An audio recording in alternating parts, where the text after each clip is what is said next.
meeting to order. Please join me for the Pledge of Allegiance. Pledge of Allegiance to the flag of the United States of America and to the republic for which it stands, one nation, under God, indivisible, with liberty and justice for all.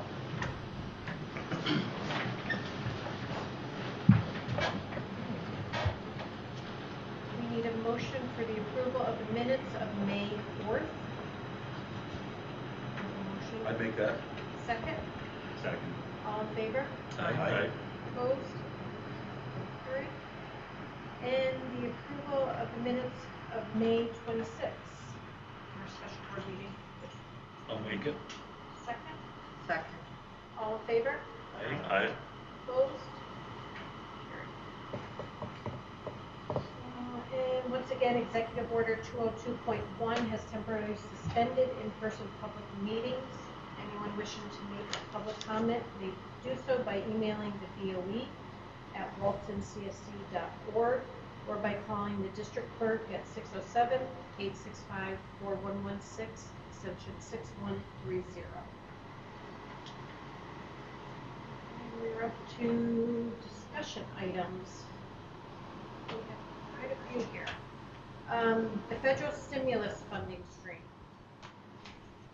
That is on the website now, right? We have, correct. It's our input form is on the website.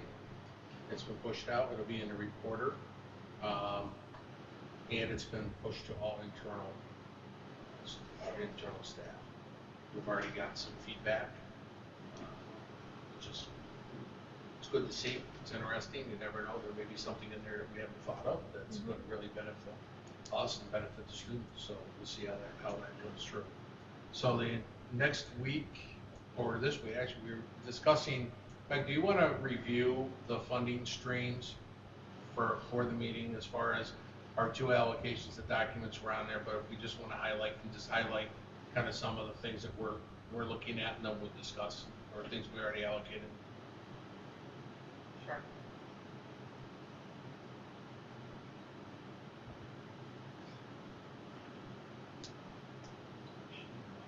And then, So, can we do that? yeah, Briefly. Okay. So our Carissa allocation, you know what this gets when I do The Coronavirus Response and Relief Supplemental Appropriation Act, and I had that from memory. Yeah. Is I was following it by my finger bouncing ball. $1,618,435. Some of the items that we have scheduled to come out of that are a health aid for the 21 and 22 and 22-23 school years. That individual would help staff the health offices so that we have two individuals in both offices at all times. Additionally, we're looking to cover portable sink expenses that we've had at Townsend this year, as well as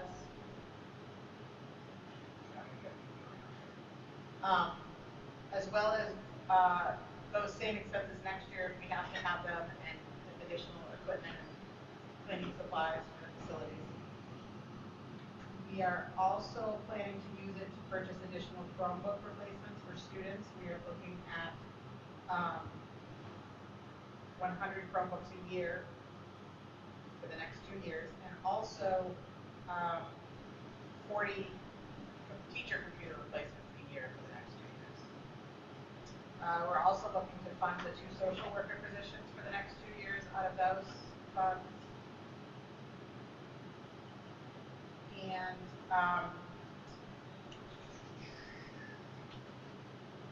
the positions that we identified that we had, several of the positions that we've identified several positions that we would like to fund with that for this year. They include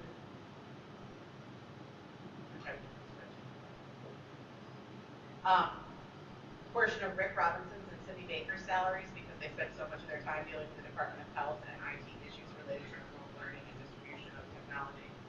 as well as a portion of one of the nurses' salaries, just related to how much time they spent with COVID. A portion of John Jackson and Colleen's salaries related to screening and just dealing with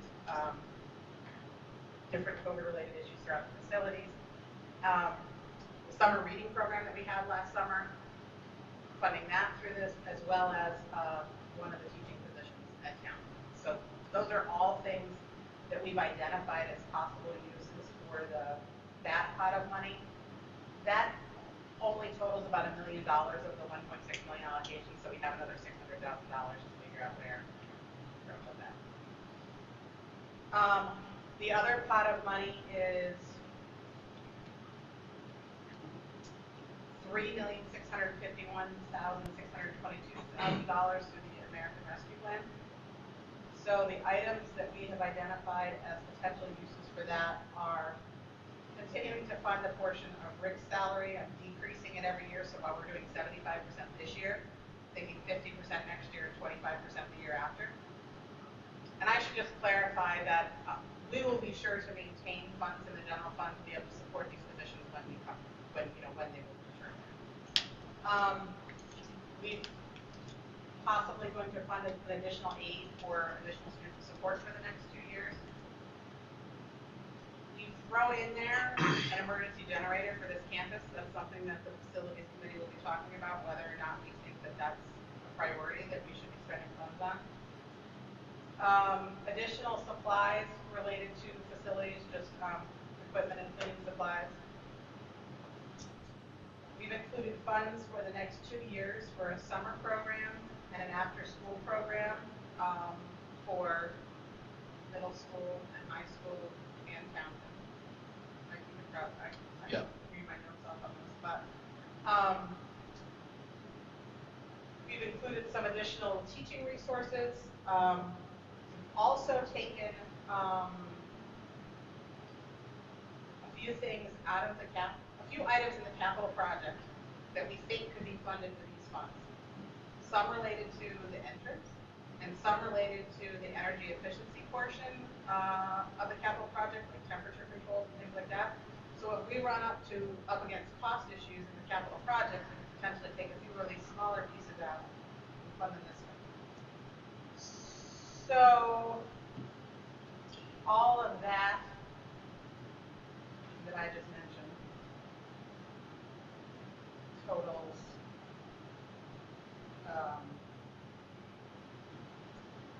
about $3.6 million if we kept the generator in there.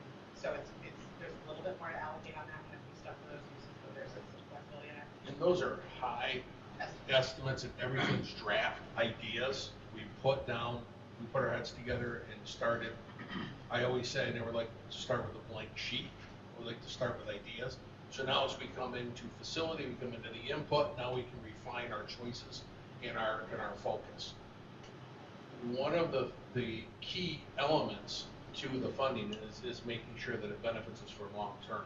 So some of the items that we've talked about here is utilizing federal monies rather than local money that we have in our budget, that then we can take the local money and use it either differently, without restriction, reserves, unbalanced build, whatever we want. So just kind of taking the restriction away by what fits underneath the federal restriction, purchasing it underneath it because it applies, and then freeing up funds that we may have utilized. So we have that, plus then any new and innovative items that we choose to go down the road of. So many of these things that you've heard of, we had talked about 5 positions being funded by the federal. It's still the equivalent of those 5 positions being funded. We never named what those positions were because we're moving that around what's best for what's called maintenance of effort, making sure you're expending from the federal grant is balanced between buildings. All of those different things come into play. So we'll tighten this up as we go forward. They're also recommending that you have a budget to get the full amount of the grant in there, even because you're not buying anything day one. It's in the allocation. It's allocated, then you can adjust the budget as your decisions are tightened up, if that makes sense.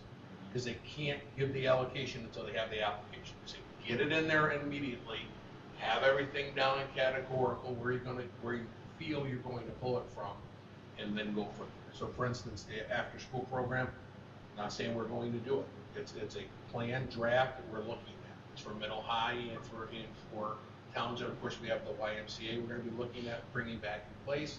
And so there's decisions, long-term effect decisions we have to look at in every decision we make.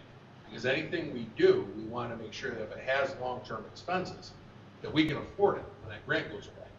Year 3, year 4, year 5, something's got a $50,000 cost on it, and we didn't plan for it in the budget, and now we have to take it away after we put it into place. That's not a good situation. So these are all just ideas, but we thought we'd talk openly today about it, and about the dollars and cents. And facilities committee will have in-depth conversations about any identified, any thoughts, any brainstorms regarding facility type situations.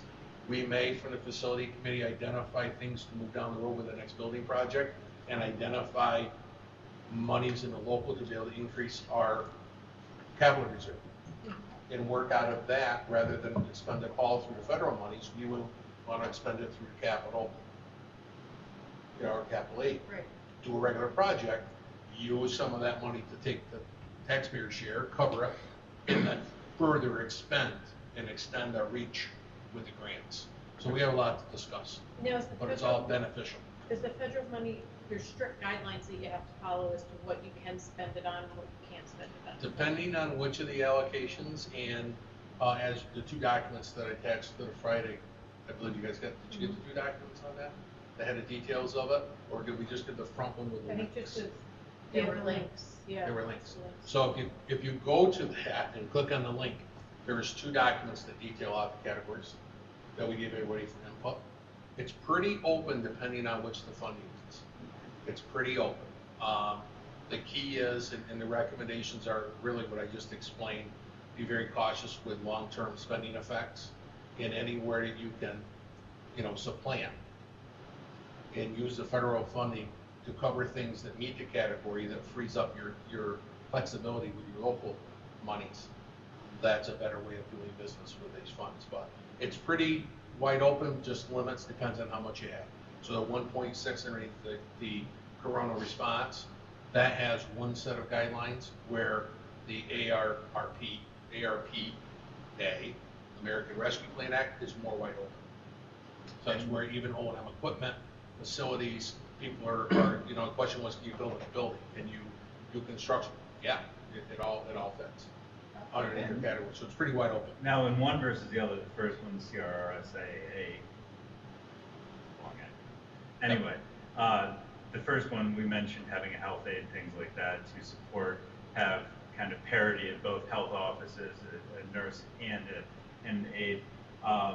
The other one was for instructional aid.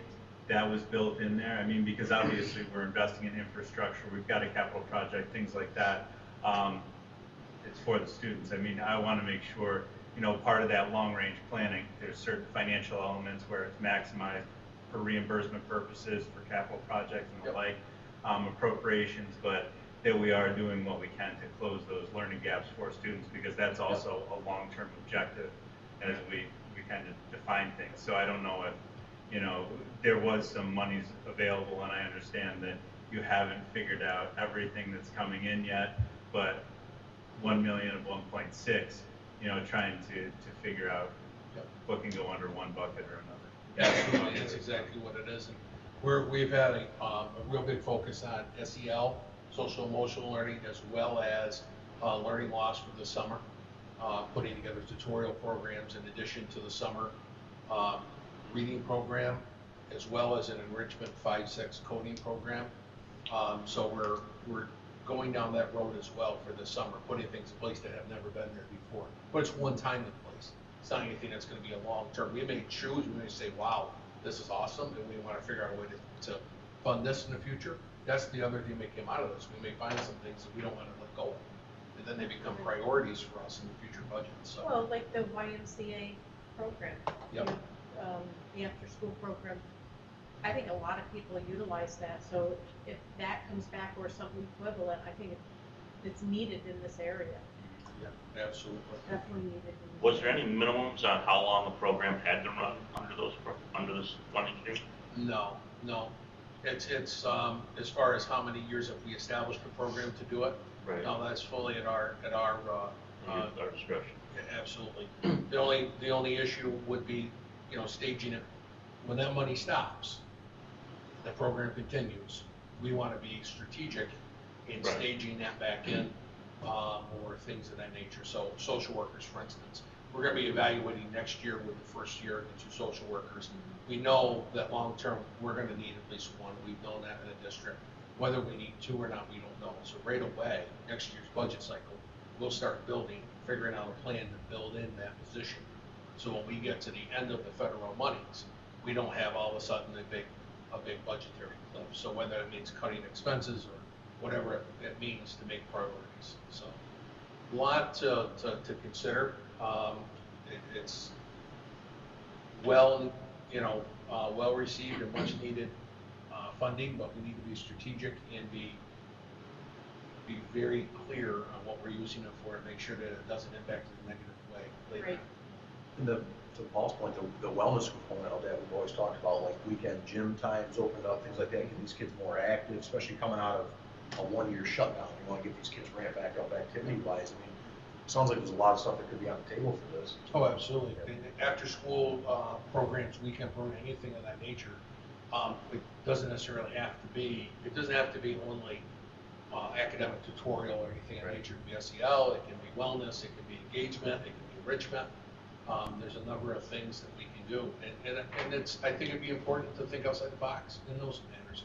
You know, my philosophy, and I've said this from day number 1, and Rick is tired of hearing me say that, but I keep talking about the umbrella of engagement. If students are engaged in school, they're learning.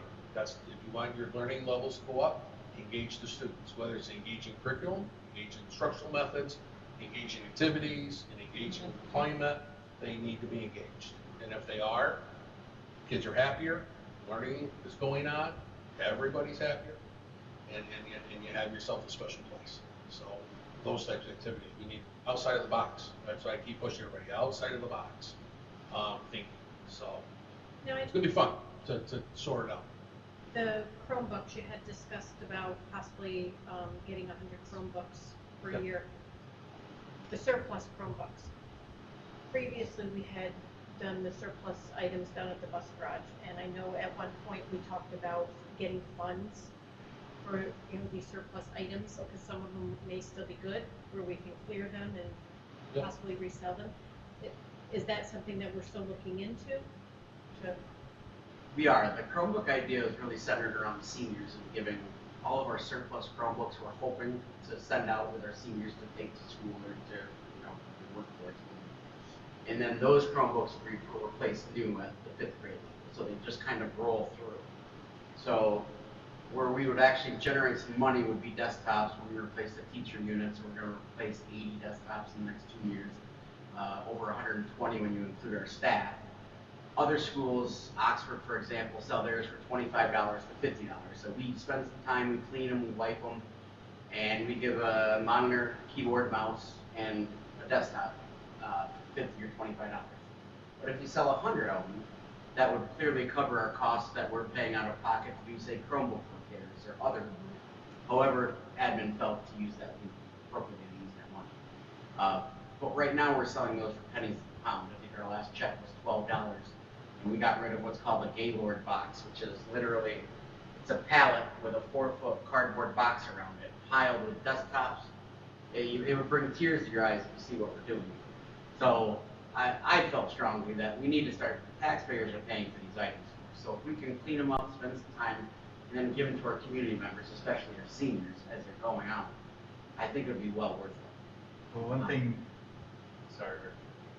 How do we get around, I mean, it was just said that the taxpayer to pay for it. I mean, you can't make gifts with taxpayer dollars. So are we legally permitted to give them to our graduating seniors? Once you surplus at end of life, useful life, where you would be selling them or going that route, then you can discard in that manner. As other districts have been doing it for those details, but we'll make sure legally Yeah, no, because I mean, we're in a good place with that. All of the Because I items know would we- be end of service, end of life, end of warranty, which means you can't update the operating system anymore. Okay. So So it's useful.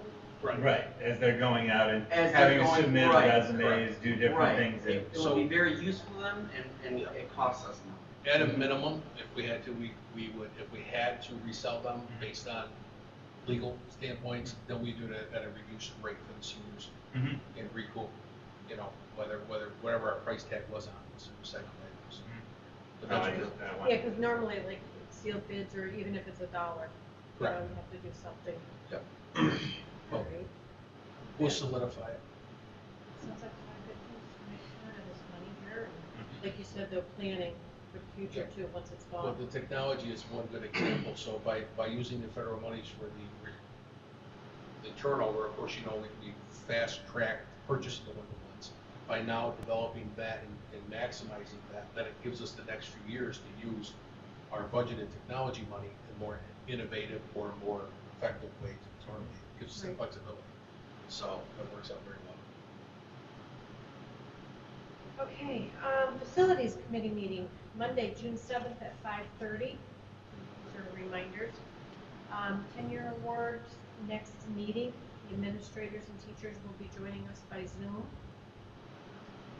Advisory committees, we need to start thinking about the changes for the 21-22 school year, so let Corey know if plan on changing the committee you're on, and we will do those appointments on July 6th. Summer Law Conference, it's gonna be, or it is virtual, the whole thing, right? Or Yeah, is there, it's- this is a component? It's virtual or in person. Okay. The virtual is available 22nd through 3rd. Yeah, 8:30 to noon, if anybody is interested. I couldn't imagine doing that virtual. I did it last year. It was a long few days, but it was very informative. Strategic planning, mini session, June 29th, from 5:30 to 8:30. And then the blueprint session, I'm sorry, June 29th, I think I said July, June 29th, 5:30 to 8:30. And then the blueprint session, July 29th, noon to 6 p.m. And then, please let Dr. McDonald know if there's any, district stakeholders, suggestions.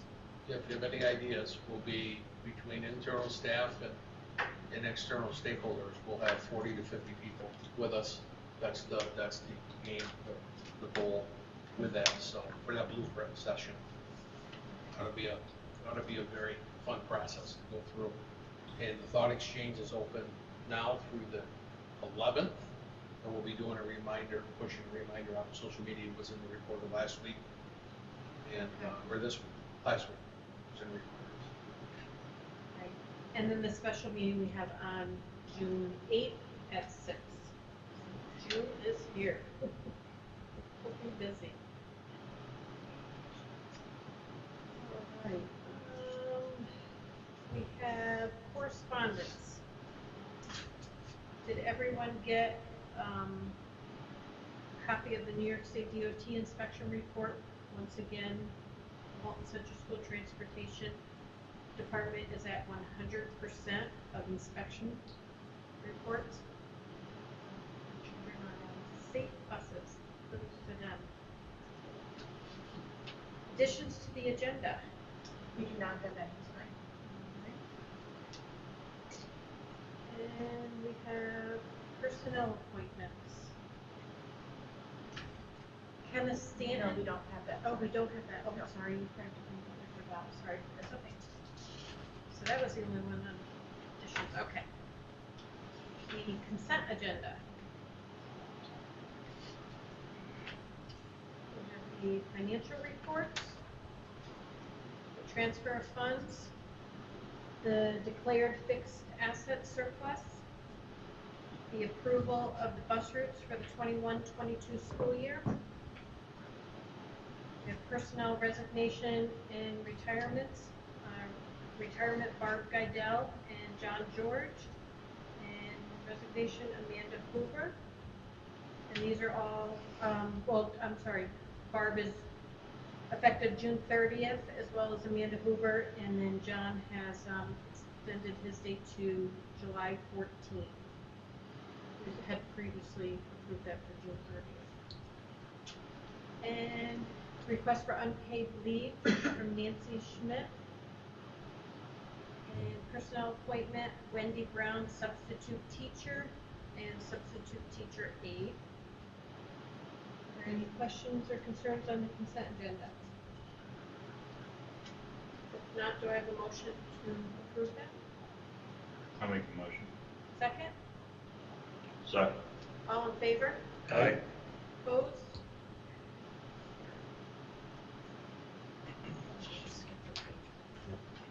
All right, next we have to accept donations. We have a very long list here. Headwater Soccer Board of Directors have donated various soccer balls and other components to the Walton Central School Soccer Program. Janice Eskow for violins and a music stand. $50 from Alice Blackman to the Howard Merrill Memorial Fund. And then we have several donations to the class of 2022 to put towards the prom cost. $100 from Butch and Judy Neal, $100 from Amy Conklin, $50 from Janet Culver, $40 from an anonymous donor, $50 from Jacob and Amy Harvey, $250 from Chad Hall, $100 from Nam Knights of the Southern Tier, $300 from the high school PTSA to pay for prom DJ, $500 from the Walton First Baptist Church, and $300 from the Walton Ministerial Association.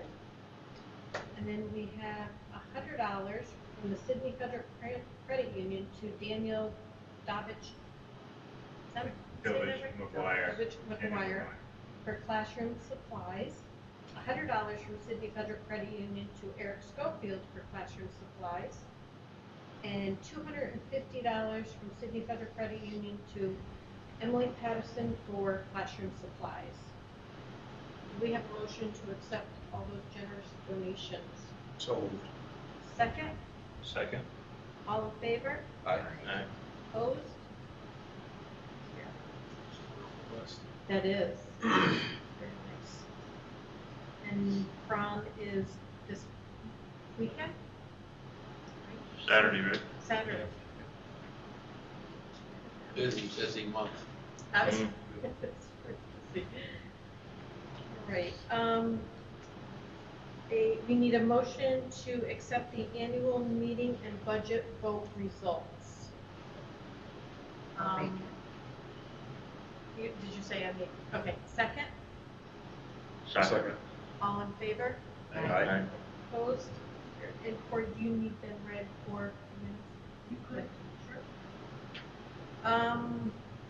Proposition 1, 21-22 school budget, 261 yes, 88 no.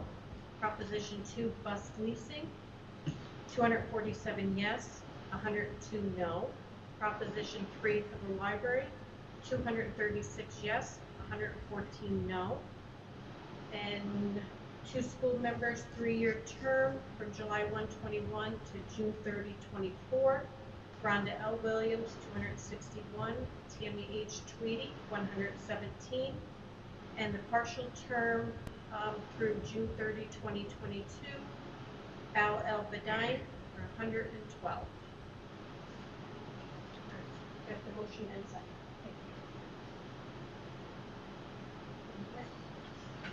you. All right, to adopt K through 12 comprehensive school counseling program plan. I thought that was very thorough. Nice job. Yes, very good. If there's no questions or concerns on that, do we have a motion to approve that plan? I'll make the motion. Second? Second. All in favor? Aye. Opposed? Carried. And to adopt the revised 2021 school calendar, and this is for the extra snow day, right?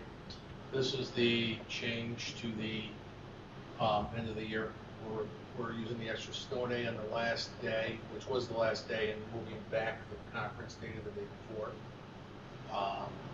The letter that is on the way right now to parents that staff received Friday that I thought would be mailed by the end of the week and to people over the weekend, got mailed today from print shop, so should be coming to parents in the next 2 days. Talks about these revisions as well as other end of the year details that has already been communicated to the board, just to the 7th and 8th grade half days. There's a big adjustment this year with the calendar, and other than the change, and that's the fact that the region schedule being shortened. With the region schedule being shortened and less regions on the same day, 7th and 8th grade cannot be dismissed at the beginning of Regions Week, so they've had to extend. So we put together a mediation program, so they extended, but they're half days for 4 days, with students who need remediation and credit recovery being required to attend the full day. So it's a little wrinkle, and then they'll end the same day as everybody else with their full day field day, the second day. So all those details are coming to parents. Should be there, hopefully. What's the mail? One day if it's mailed today, tomorrow, next day? Yeah. Oh. By Saturday. So yes, that's the change in it. You have to- Do we have a motion to approve or adopt the revised 2021 school calendar? I'll make it. Second? Second. All in favor? Aye. Opposed?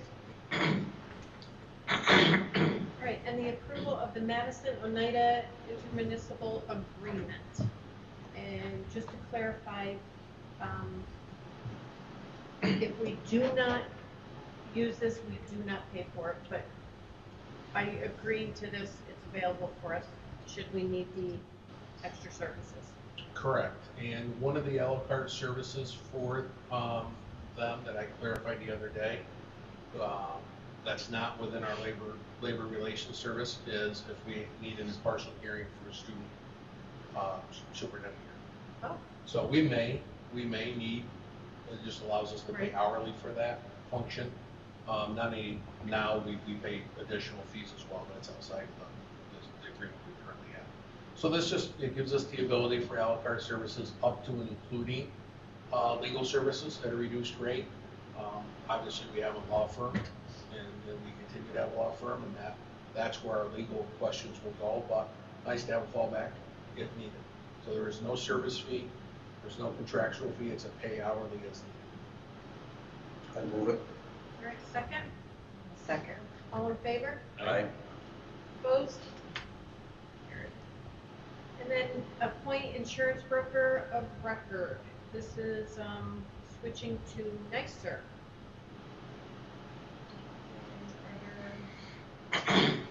From Utica National. Any concerns on this? I think long-term, and with what NYSER includes, I think it'll be beneficial to the district. Agree. Make the motion. I'll second it. All in favor? Aye. Aye. Opposed? Carried. Authorize the transfer to capital reserve fund, up to $500,000. There's no questions or concerns about that. Do we have a motion to authorize that transfer? I move that. Second? Second. All in favor? Aye. Opposed? I'm so late. Carried. Got there, it's all that matters. All right, and then we have the appointments of Ryan Ashlaw to be appointed as Dean of Student for the district, as teacher on special assignment for the 21-22 school year, and Deborah Little to be appointed as CSC chairperson, as teacher on special assignment for the 21-22 school year. We have a motion to accept those appointments. I'll make it. Second? All in favor? Aye. Aye. Opposed? Carried. All right, we are up to policy first reading.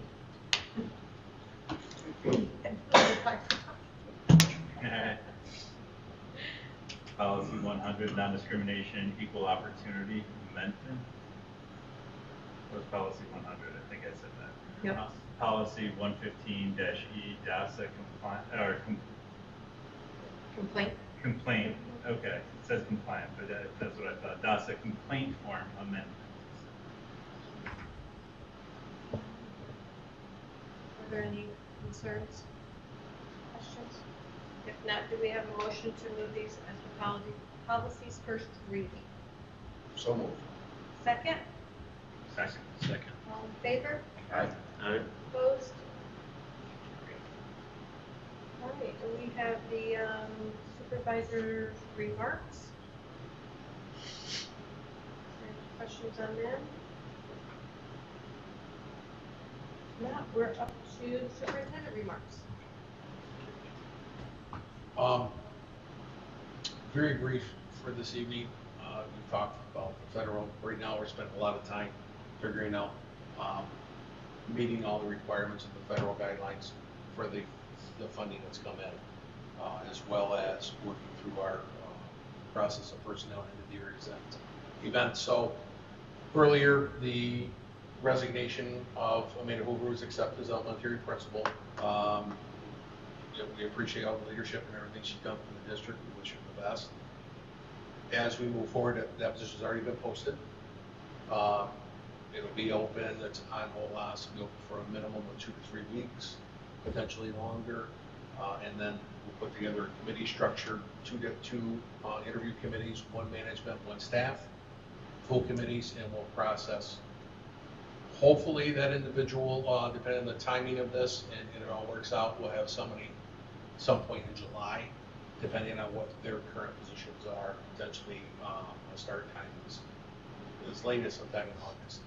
So we'll make arrangements to make sure everything's taken care of, needs to be taken care of. Obviously, the elementary school.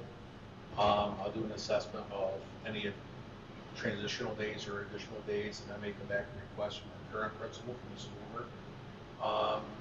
And just to keep in mind that depending on the timing of this, from July 6th, did I get the right date? I always get the meeting dates wrong. July 6th until August 24th. Somewhere in the middle there, we're going to need an appointment for a special meeting. We're going to need someone to be able to take care of that. So we'll keep the board apprised of our process and our progress and how it's going. And hopefully we get a good candidate pool quickly, and some that are able to join us quickly, whoever we decide to hire. So we'll see what happens with that process. So that's an update on that. And then we have provided some information on the tax collection. Were there any questions or anything from Meg on that, as far as remaining with the county for next year, and then consider as we move forward over time? I do have one. I understood the information that you submitted, Meg, but I do have one. BOCES offers a service as well. They don't anymore? All that they offer is we can purchase our info tax subscription through them, so they don't actually collect or process the payments for us. All they offer is the purchasing of the info tax subscription through BOCES as opposed to directly. Oh. We've enrolled in that for next year. Is there a savings there? Slightly. It looks like the charge to us by enrolling through BOCES is going to be more than we pay directly, but with the aid, it comes out to a slight savings, a few $100 a time. But when you see property tax service on the BOCES service, it's not them actually collecting the BOCES taxes, it's just the purchase of the software. Is there any possible way of getting more days of collection locally? I know they do it at the Village Hall right now. Is that something that the county would offer or be open to, or is that something that has to be addressed at the village level? Usually I coordinate with the county as far as the days, and then I double check with the village to make sure it's okay for them to be there that day for those days. Last year, the county didn't want to do any local days, and I really had to beg and plead them to do what we have. I can certainly ask if they're willing to do more local days. Is there a particular spot in this tax collection season that you think would be important to have another local day? Well, I think other than one day before the penalty period starts, because right now it's just right at the very end. I think it's like the day before the penalty period. I know I get complaints at the town level because unfortunately people that live outside the town, they don't realize that there's a town and a village hall. They don't have no other purpose to visit the village hall and they live outside. So that, I do get the complaints that they would like more days because if you miss that day, now you're putting it in the mail and sending it in, chances are you're not gonna make the postmark date. So I would say at least a couple of days before the end of the non-penalty period. Do you think that we need the day right before as well as a few days before? Or do you think it'd be better to switch that day from right before the penalty period to earlier in the week or the week before? That way if they miss it, they have the opportunity to put it in the mail. That's what I was thinking, like the week before also. So switch that one at the very end of September to earlier in September? No, I would say in addition to. I can ask that question. I can't guarantee that the county will be able to. Because we still have a lot of elderly people that pay their taxes and, you know, they don't mail it. It would be helpful to me when you have people who complain to you to have them call the school, just so that I can talk to them, understand specifically what the concern is, maybe talk through with them what the options are. It would be helpful if you directed them to the business office to share. But the problem you just described is not one that's solved with more days. I mean, if people don't know necessarily the town hall from the village hall, so that's just more Right, well, we push send mark, them down, right? like I have a sign outside. Right. You know, school taxes collected at the village hall with the Mhm. address and everything. That way they're not walking all the way into the building, you know, they can go down. Right. But the biggest complaint that I'm hearing is that one day before collection is just not enough. And Mhm. they do have a line, you know, not everybody can get in there, you know, while they're there. And I don't know if they're there all day long, I think it's just a certain afternoon hours. I think it is most of the day, I have to double check, but I have never, I think I said in the memo on, I've never gotten any complaints here in the office. So, it would be helpful if people that were concerned about it. Yeah, I would like to see at least 2 days in September. I can certainly Very make that least. request. It would help. We'll let you know how that conversation goes. The county. And the amount I was surprised with, I thought it was more, but is that What about? the amount that you had put down for the county?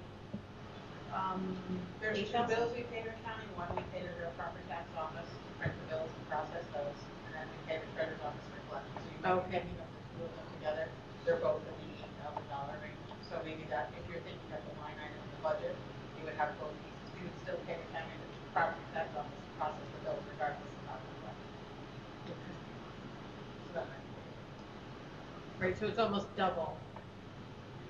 what's on. We get 2 bills, so 8,000 for collection, then 8,000 for processing. All right. All right, that's all you have. And do we have a need for executive session? All right. We have a motion to adjourn. Yeah, motion. Second. Second. All in favor? Aye. Aye. Opposed? Carried. Back on track. Well, just Not used to doing it without an exact. I was like, all right, do we expect to make any decisions? I can get back to walking. There's no plan.